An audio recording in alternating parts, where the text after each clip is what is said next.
Allez, c'est parti pour la paracha de la semaine, Vayera. Voilà, on avance doucement mais sûrement, comme notre armée qui avance doucement mais sûrement. Maaseh Avot, Siman Lebanim. L'action des pères, c'est un signe pour les enfants. C'est ce qu'on va, ça va être le fil rouge de ce Sefer Bereshit. Je vous ai dit que depuis la semaine dernière, Lech Lecha, depuis qu'on parle d'Abraham, on va scruter tous les enseignements des midot de nos avot, parce que c'est un enseignement pour nous. Tout ce qu'ils ont fait, nos pères, c'est quelque chose que l'on va effectivement essayer de récupérer pour pouvoir effectivement le reproduire. Alors, le cours s'intitule le raffinement du Am Israël. Parce qu'effectivement, on va voir que là, maintenant, il va y avoir un processus de raffinement qui va se mettre en place pour arriver jusqu'à nous. Nous, on est, en fait, notre papa, c'est qui? Oui, non, Hachem, bon, évidemment, ça, c'est le patron. C'est pas le papa. Mais notre papa, c'est qui? Dans les Avot, dans les patriarches. Non. Non. Notre papa à nous, c'est Yaakov. Pourquoi? Parce que Yaakov, il s'appelle comment? Israël. Et nous, on est les bénés Israël. On est les enfants d'Israël. Donc, notre papa à nous, c'est Yaakov. Donc, si Yaakov, c'est notre papa, Yitzhak, c'est qui? C'est notre papy. Et Abraham, c'est notre pépé, l'arrière-grand-père. Nahon. Contrairement à Ismaël. Ismaël, son père, c'est Abraham. On va voir la différence, c'est pour ça qu'on va parler un petit peu du raffinement pour arriver jusqu'à nous et la différence avec Ishmaël. On va voir pourquoi on arrive à ce problème-là. Comment a commencé le raffinement d'Abraham? Abraham, il a commencé la semaine dernière le raffinement déjà, le processus de raffinement. Le fait qu'Hachem, il lui a donné un ordre, il lui a dit Lech Lecha, Me'artzecha, Me'molatecha, Me'bet Avicha, pars, quitte ton pays, ta ville où tu es né, la maison de tes parents. Déjà, c'est un processus, on avait dit c'est la Aliyah, parce que c'est pour aller à Eretz Canaan, et la Aliyah, déjà, c'est un processus de raffinement. On va permettre effectivement à notre âme de se raffiner. Déjà, premier processus. Après, on a vu la semaine dernière qu'il s'appelait Avram, et après, Hachem il a dit, je vais te rajouter un He, et maintenant, ton nom ne sera pas Avram, il sera Avraham. Là aussi, il y a un processus de raffinement. À partir de ce moment-là, son mazal a changé, et c'est comme ça qu'il a pu avoir un enfant. Parce qu'avant, il n'avait pas d'enfant. Hein. Donc voilà. Et il a eu, effectivement, il a eu Ishmaël. Donc, on voit que le processus, il continue. Et après, toujours la semaine dernière, à la fin de la paracha de la semaine dernière, c'était quoi? C'était la Brit Mila. Cette Brit Mila-là aussi, elle était indispensable pour toujours s'améliorer au niveau spirituel. Parce que le but de la Mila, c'était quoi? Tous les commentateurs nous disent, le but de la Mila, on ne sait pas, bien sûr, quand il y aura Mashiach, on aura la vraie explication, on aura la vérité. Mais l'une des explications, c'est que ça permet, la Brit Mila, la Mila permet de combattre son Yetzer Hara. Dans tout ce qui est les envies sexuelles, etc. C'est quelque chose qui permet de combattre ça. Donc c'était très important d'avoir ça. Après, bon, il y a d'autres effectivement explications. N'importe comment nous, on doit faire les commandements sans, comme on dit, l'ishma. Ça veut dire sans essayer de trouver une explication, etc. Il faut comme j'ai dit la semaine dernière, enlever son yesh, son ego, ses pensées, et absorber la Torah. La Torah te dit, tu dois faire ça, tu dois pas savoir, n'essaie pas de savoir pourquoi et pourquoi, le comment et tout ça. Après, ça ne veut pas dire qu'il faut étudier, il faut aller creuser, il faut machin, ça c'est de la gymnastique cérébrale, et ça c'est très bien, ça c'est ce qu'il faut. Donc voilà, il y a un raffinement qui se fait, et donc le raffinement, voilà, Abraham, on voit que petit à petit, il a eu c'est quand il a eu la Mila, qu'à ce moment-là, Hachem il lui a dit, grâce à travers les anges, tu vas avoir un fils avec Sarah, qui sera Yitzhak. Mais ça, il a fallu attendre qu'il ait la Mila. Donc ça, on voit dans le processus de raffinement. Yitzhak, effectivement, quand il est né, Abraham, il lui a fait, c'est ce qu'il y a dans la paracha de Vayera, hein, la naissance de Yitzhak, c'est dans cette paracha-là. Yitzhak va naître et il va être circoncis à 8 jours, comme la Torah le demande.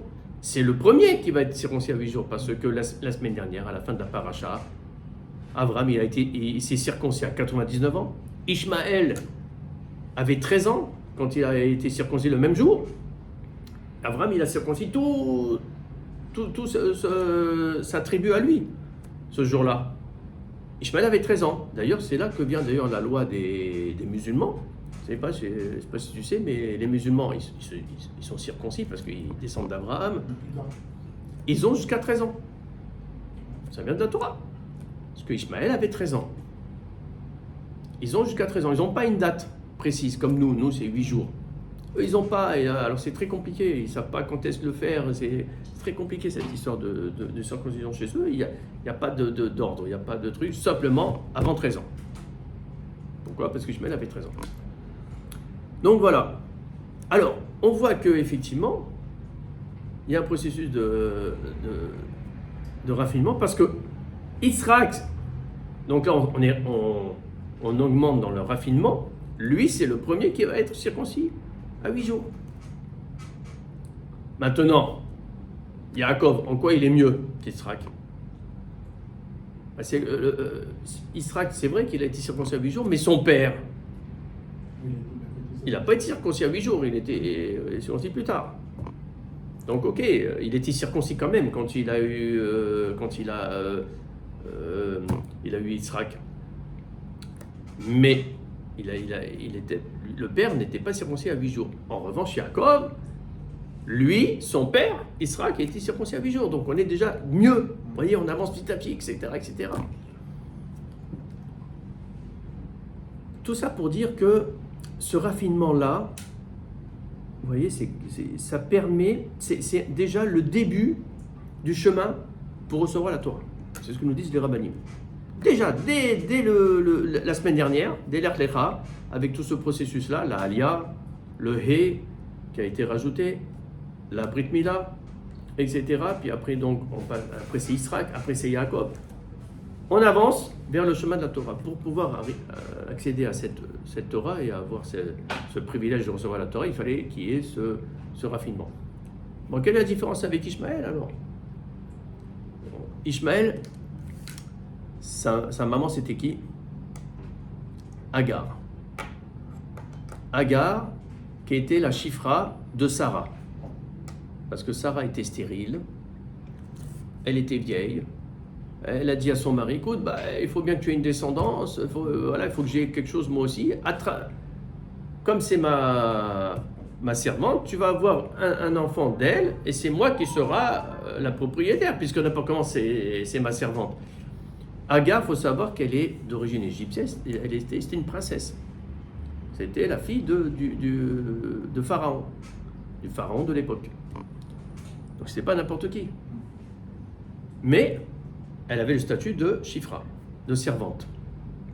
Comme elle a le statut de chifra, en fait, Ishmaël, sa mère, effectivement, qui l'a porté, c'est Agar. Mais sa vraie mère, dans la loi, c'est Sarah. C'est Sarah, puisque c'est elle qui est propriétaire. Et le père, le papa d'Ishmaël, c'est qui? Abraham. Mais en fait, c'est pas Abraham, c'est Avram. Il n'avait pas encore le He. Il avait que le nom Abraham. Il n'avait pas eu ce raffinement déjà. Et il n'était pas circoncis. C'est la différence avec Yitzhak. Yitzhak, lui, c'était Abraham, son père. C'était Abraham, son père. Et il était circoncis quand il a conçu. Ce qui n'est pas le cas d'Ishmaël. Donc Ishmaël, sa mère, c'est une chifra, une servante. Son père, c'est Avram, c'est pas Abraham, il n'était pas circoncis. Et en plus, le grand problème, donc on voit déjà, il n'y a pas eu de raffinement du tout d'Ishmaël. C'est pour ça que c'est marqué qu'Ishmaël, Rachid nous dit, il était un petit peu sauvage, etc. Voilà, et il chassait, il machin, et trucs et tout. Et à un moment donné, effectivement, dans la paracha de Vaïrak, qu'est-ce qu'on voit quand il y a la naissance d'Israël? Il y a la naissance d'Israël, donc ce fameux miracle, parce que quand même ils étaient âgés, hein. Abraham il a eu 100 ans, il avait 100 ans. Comment elle s'appelle? Sarah elle avait 90 ans. Et ils ont eu cet enfant Israël. Israël, il a grandi et c'est marqué tout de suite dans la paracha. Voilà que Sarah elle voit que ça ne va pas l'influence de Ishmaël qui avait quand même 14 ans de plus. 14 ans de plus, donc il influençait. C'était le grand frère. L'influence n'était pas bonne. Et Sarah a compris qu'il ne fallait pas continuer comme ça.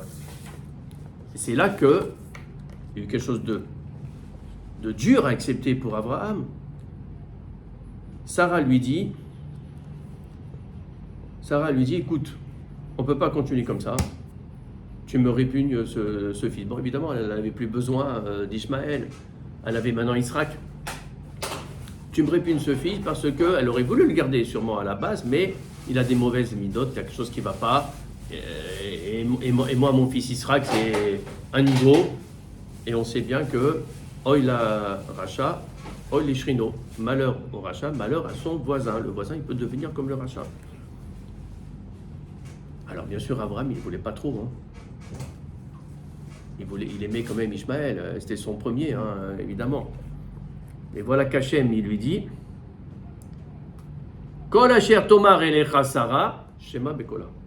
Tout ce que dira ta femme, ce qu'elle te dit ta femme Sarah, écoute-la. Parce que Sarah était plus forte en prophétie qu'Abraham. Et donc Abraham était très dur, mais le cœur déchiré, il a dû renvoyer Agar et Ishmaël. Tout le problème, il vient de là. Pourquoi vient cette haine d'Ishmaël contre le peuple juif?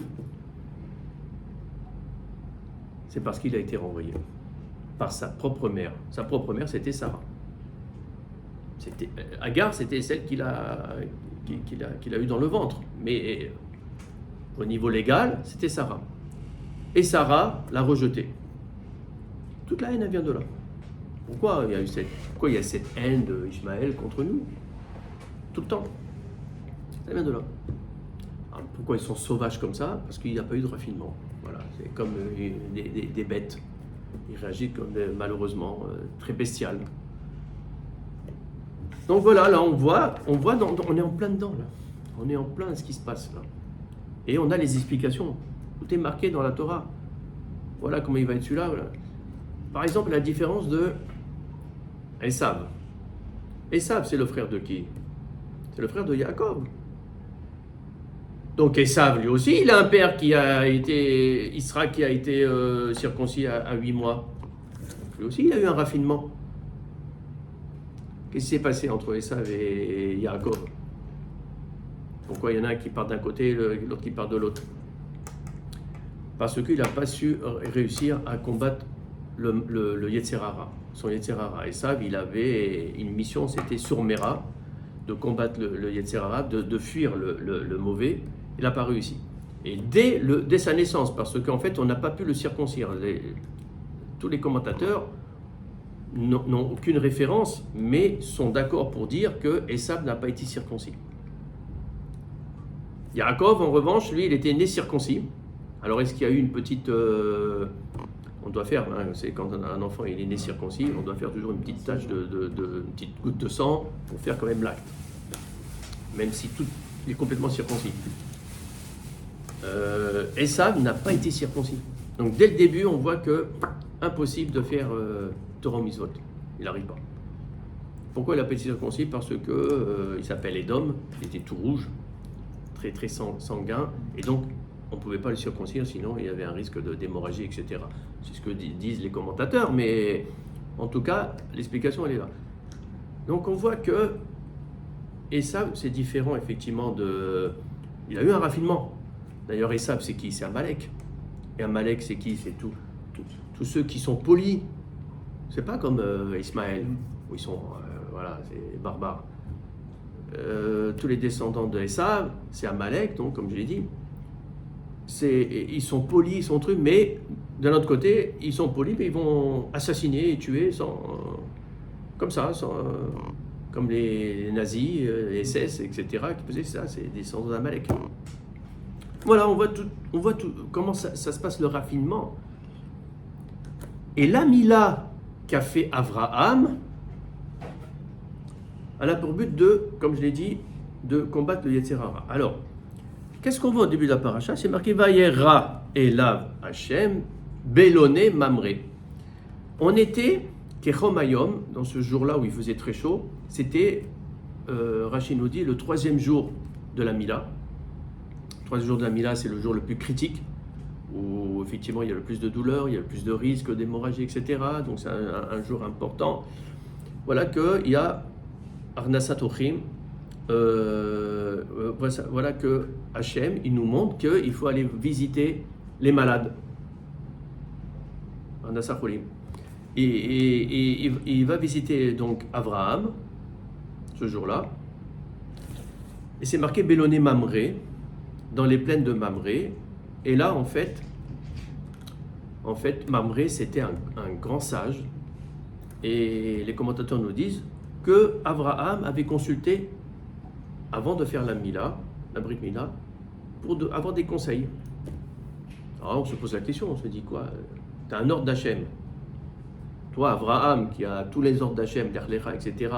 Et on va voir que là, à la fin, il y a la Kedah d'Ixtrak. Tout de suite, il y va, sans réfléchir, pour immoler son fils Yitzhak, parce qu'il y a un ordre d'Hachem. Là, Hachem, il te dit, tu vas faire la Brit Mila, et tu vas consulter un goy. Mamré, ce n'était pas évidemment un juif.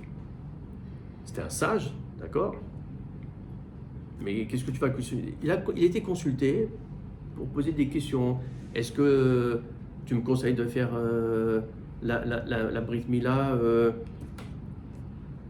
en plein jour, ça veut dire devant tout le monde, ou alors en catimini, qu'on ne voit pas, ça veut dire que les gens ne sachent pas que j'ai fait la Brit Mila. Est-ce que... il a posé des questions sur pas mal de choses, et nous on se pose la question, qu'est-ce qu'il avait besoin d'aller? Et en fait, c'est une humilité, un signe d'humilité de sa part, comme Hachem, quand il a décidé de créer l'homme, qu'est-ce qu'il a dit? Il a dit Naaseh Adam. Il n'a pas dit je vais créer l'homme. Il a dit allons faire un homme, créons un homme, Naaseh Adam. Ben qui? Pourquoi au pluriel? Il disait ça aux anges. Il a été consulter les anges pour dire allez, voilà, on va créer l'homme maintenant, que vous en pensez? Alors que non, c'était pas besoin. Toujours par souci d'humilité. Donc Abraham, il a agi de la même manière qu'Hachem, il a été voir mais bien sûr, l'ordre était donné et il allait faire la Brit Mila, quoi qu'il arrive. Donc voilà. Alors maintenant, on voit que Hachem est venu le voir ce jour-là, le 3e jour, qui est un jour critique. C'est pour ça que chez les Tunisiens, on fait une petite soirée, ce soir-là, le 3e soir de la Brit Mila, qu'on appelle Tatila, où il y a les sandwichs tunisiens. Tout le monde vient, hop, histoire d'être à côté du nourrisson, pour qu'il soit protégé, etc.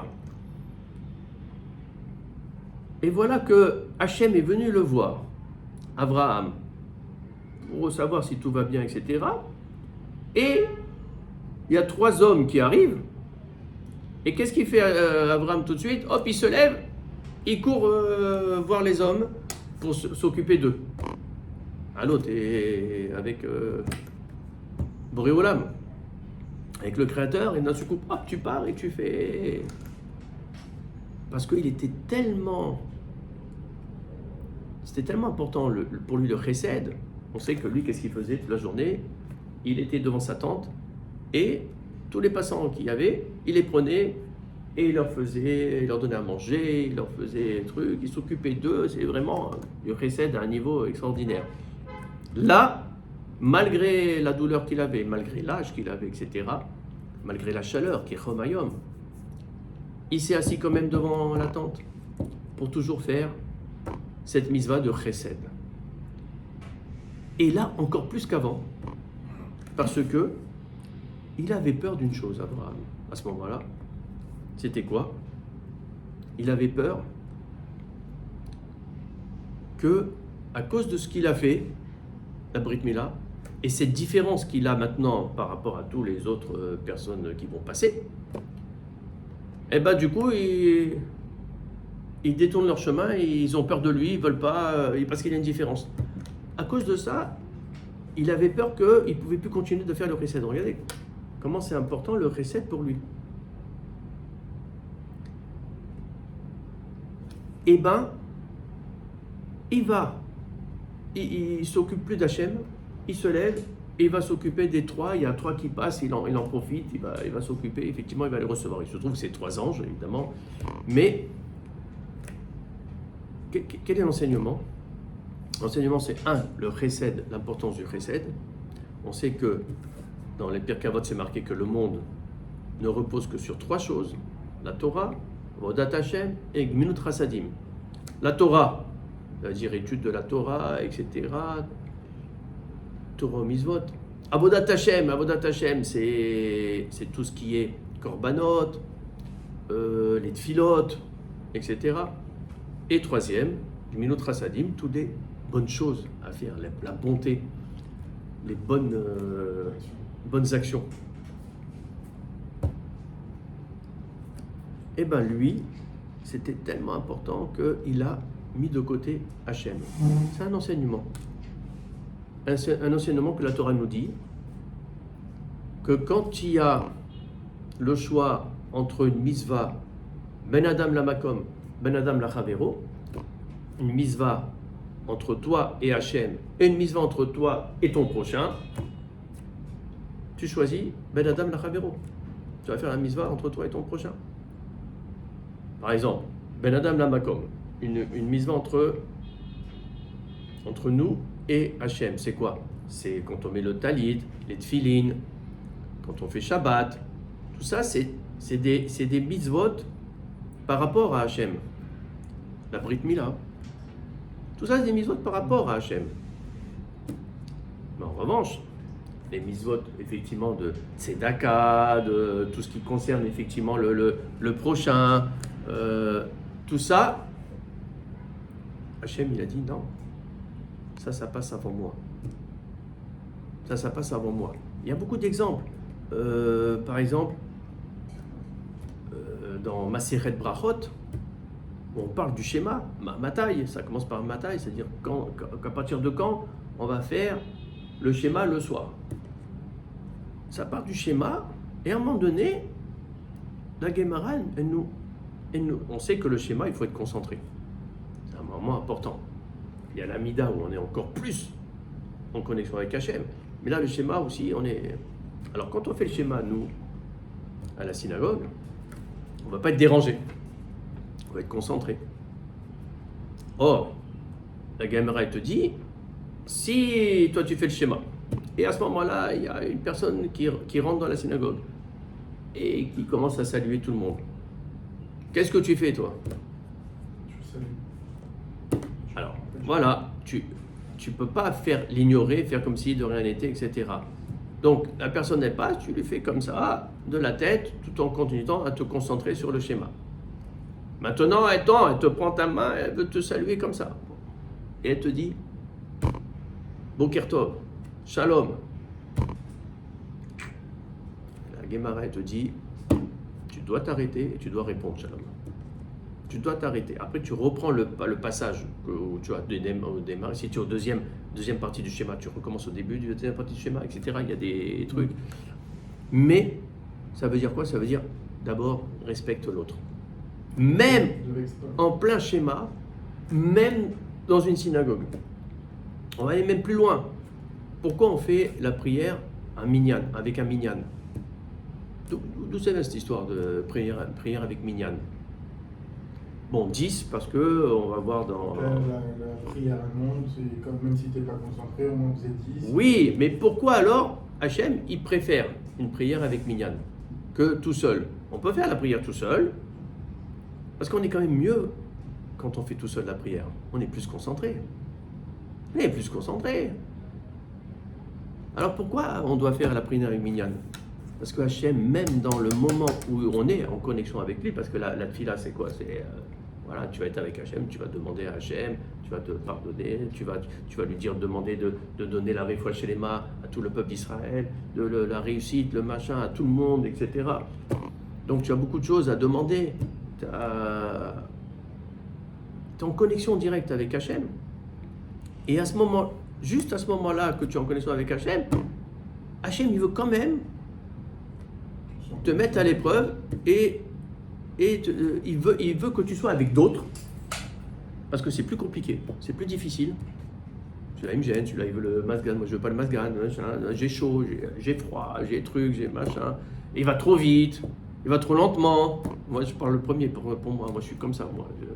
Très dur, moi, tout me gêne, tout truc, machin. Alors que il y a un mendiant qui vient. Je suis avec le talit, le machin, les tzitzit, le truc, je suis concentré, et lui il est là, donne-moi, il faut que je prenne la truc et tout, que tu m'embêtes, que tu m'embêtes. Ben Hachem, il adore qu'on s'arrête et qu'on s'occupe des autres, même pendant la prière. Il veut voir si l'action elle suit la prière. Parce que si tu fais que de la prière et tu agis pas et tu montres pas que tu fais Gimlut Chassadim, ça sert à rien. Mais moi, le premier, c'est difficile, hein, c'est très difficile. Allez, un mendiant qui passe, un deuxième, un troisième, Clark, t'en peux plus, t'as envie de te concentrer, tu sais, je suis perdu, je suis en retard, je suis machin, il m'a saoulé, je suis là, et un autre qui vient, il n'a pas de téfini. Tu dois, c'est dur, hein, tu dois t'arrêter, t'occuper de lui. Et lui mettre tes téfilines. Et il ne sait pas le faire. Alors tu vas lui mettre des définis. Tu as perdu tout le temps de la tfila, c'est pas grave. C'est pour ça qu'on doit faire une prière minyan. Si on le fait tout seul chez nous, c'est bien. Hein. On n'est pas dérangé. On va être concentré, on va être bien. Mais ça ne vaut rien. Ça ne vaut rien en haut. Ça, c'est ce qu'on apprend dans la paracha Vayera. Maaseh Avot, c'est Man Levanim. Voilà. On le voit là, on voit comment il s'est comporté Abraham. Voilà comment on doit se comporter nous. Alors, il faut savoir que Sarah aussi s'est élevée. On a parlé d'Abraham qui s'est élevé et qui s'est raffiné. Sarah aussi, puisque Sarah s'appelait Sarai la semaine dernière. Et Hachem, il a dit, moi aussi, je vais te rajouter un He et tu vas t'appeler Sarah. Et ça, ce processus-là a fait que, hop, elle a eu ses règles et elle est tombée enceinte de Israël. Grâce à ce processus-là. Alors justement, quand elle a eu ses règles, et qu'elle apprend là, grâce aux trois personnages qui sont venus justement, et que Abraham s'occupe, ces trois anges, chacun avait une mission à faire. Il y en avait un qui devait annoncer justement que Sarah va tomber enceinte. Un qui devait annoncer que Sodome et Gomorrhe vont être détruits. Et un autre qui devait s'occuper, c'est l'ange Raphaël, de la guérison d'Abraham. Chacun avait une mission. Et voilà que là, il y en a un qui annonce comme quoi, annonce à Abraham, que sa femme va tomber enceinte. Ve Avraham ve Sarah zekenim ba'im bayamim. Et Avraham et Sarah, ils étaient vieux, comme je l'ai dit, hein. 99 ans, 90 ans. Vatisrak Sarah bekirba. Et Sarah, elle a rigolé en elle-même. On parle de qui là? On parle de Sarah et Imanou. C'était un niveau de snoa, de discrétion, de trucs. D'ailleurs, elle a même pas été voir les invités. Elle est restée à la maison, elle préparait tout pour que le repas soit le meilleur, mais on la voyait pas. C'est une discrétion totale. Elle avait une prophétie supérieure. On l'avait vu par rapport à Abraham, puisque Hachem lui a dit écoute tout ce qu'a dit Sarah. Écoute tout ce qu'a dit. Elle a dit qu'il faut il faut que Agar et Ishmaël partent. Eh bien, il faut qu'ils partent. Écoute là. Alors c'est quoi? Je comprends pas comment Sarah, elle entend qu'elle va tomber enceinte. Et voilà qu'elle rigole. Qu'est-ce qu'il y a? Elle n'a pas de Emouna, Sarah? Elle a de Emouna, Sarah, évidemment. Alors c'est quoi ce truc-là? Alors j'ai vu deux explications très très belles. La première qui dit, on sait qu'à ce moment-là, c'est là que d'un seul coup, hop, elle s'est rendue compte qu'elle a eu ses règles. Alors qu'à son âge, évidemment, elle n'était plus dans ce stade-là, hein, évidemment. Donc là, déjà, ça veut dire que c'est pas normal. Quelque chose de pas normal. Il y a une explication qui dit qu'en fait, quand elle a eu ses règles, elle s'est affaiblie en prophétie. Vous savez qu'elle avait une prophétie importante. Et elle avait compris que c'était 3 anges qui étaient venus. Elle avait compris. Mais quand elle a eu ses règles, elle était en période de Nida, du coup, d'un seul coup, hop, sa prophétie, elle a baissé. Elle ne voyait plus les anges. Elle voyait des hommes. Or, qu'est-ce qu'il dit? Celui qui a annoncé. Il me dit, dans 1 an, je reviendrai, parce que dans 1 an, va naître Israq. Alors, pourquoi elle a rigolé? Elle a rigolé parce qu'en fait, elle a dit, mais comment, celui-là, c'est un homme, celui-là, un être humain. Comment il peut savoir que dans 1 an, il sera toujours vivant? Comment il peut promettre que dans 1 an, il va revenir pour la naissance d'Israël? Il se moque de nous, celui-là. Alors que c'était des anges. Mais comme elle avait eu ses règles, elle n'avait plus de prophétie. Donc, vous voyez, des hommes. Donc voilà une explication pourquoi elle rigolait. La deuxième explication, c'est que par rapport à son âge, c'était bien sûr plus qu'un miracle d'avoir un enfant. C'était un miracle aussi important que Triat Hametim, la résurrection des morts. Or, on sait que Triat Hametim, il n'y a que Hachem qui peut le faire. Hachem, il a 3 clés, que c'est que lui qui ouvre la porte. La conception. La conception, on sait qu'il faut être 3. Hein. L'homme, la femme et Hachem. Si Hachem ne décide pas, il n'y aura rien. La conception. La résurrection des morts, Triat Hametim. Et la 3e clé, que c'est que Hachem, Geshamim. Les pluies. C'est pour ça que on mentionne les pluies, Mashiv Aroi Omrid Geshem, dans la 3e bracha de Mechaye Amitim. Dans la bracha Mechaye Amitim, on la met en même temps parce que ça fait partie de la même hauteur de niveau de miracle. Donc, Sarah, elle dit, mais attends, c'est un niveau de Triat Hametim, là, ce qu'on va me faire. Si c'est un niveau de Triat Hametim, il n'y a que Hachem qui peut le faire. Et si c'est que Hachem qui peut le faire, il n'y a que lui qui peut nous le dire et nous l'annoncer. Pas des anges. T'as compris? C'est pour ça qu'elle a rigolé. Elle a dit, mais si c'est des anges qui nous ont annoncé, c'est pas bon. Voilà, il y a pas mal l'explication. Et en fait, voilà, on comprend pourquoi Sarah, elle a rigolé. Après, il y a plein d'autres explications, mais voilà, ces 2 explications étaient très belles. On va juste finir par la fin de la paracha, qui parle effectivement de Akedat d'Israël, de la ligature, dans la traduction d'Israël, ça veut dire donc la dernière épreuve d'Abraham, c'était Akedat d'Israël. Et c'est marqué Ve'a Elohim Nissa et Abraham. Il a mis à l'épreuve, Hachem a mis à l'épreuve Abraham. C'était la dernière épreuve.